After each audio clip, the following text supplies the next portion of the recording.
Hello everybody, welcome back to the International. I'm here with Jack Chen. How are you doing today?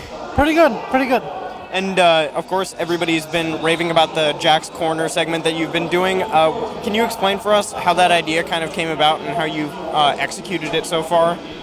I think, this year the panel is comprised of professional players, but I guess they felt that I'd still be able to help out with some kind of contribution on the Chinese scene.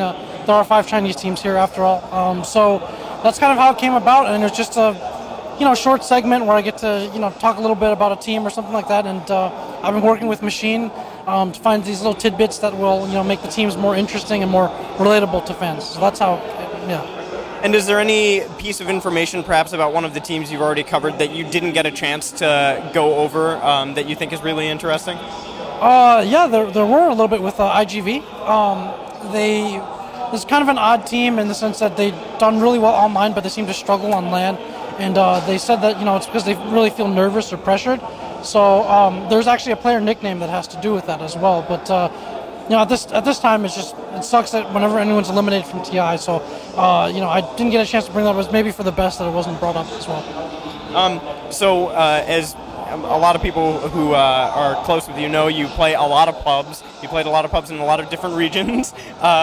Can you care to explain your pub experience in the last couple of weeks? It's been a lot of pro players around. Have you run into anybody who you're just like, wow, they've kind of changed a lot in pubs? My MMR is, I'm low 5K right now, like 5,200, so I'm not really high enough to run into pros when there's like a lot of them around.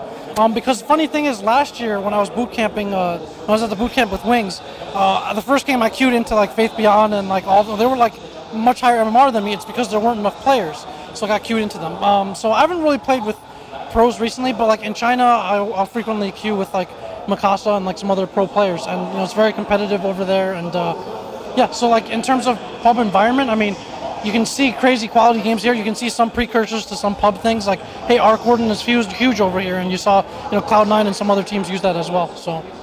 And has there been any team that you're especially surprised by so far at the International? Especially surprised by, I think Cloud9's got to be one of them. I think everyone expected them to be able to perform a bit better given their recent performances.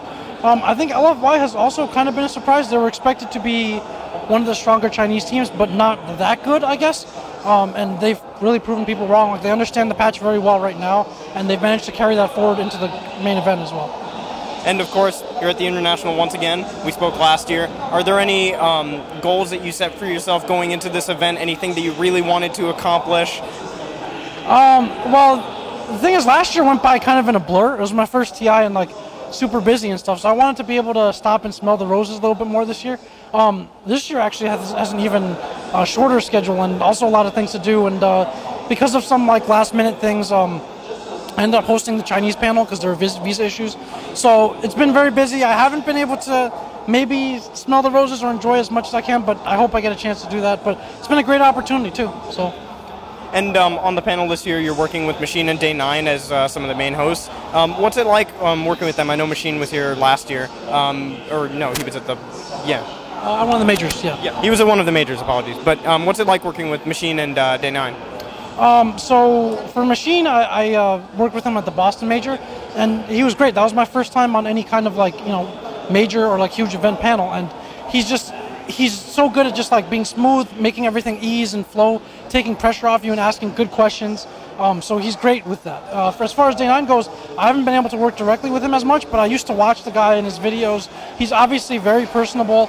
He also knows how to translate. Like they're just both so good at what they do, which is like leveraging their position that they come from. Like they're not elite players, right? Or they don't even play that much Dota, although Day9 does, maybe not Machine. But that's fine because a skilled host can turn that into making themselves relatable to like more common or regular players, people who don't get to just like spam games and play all the time.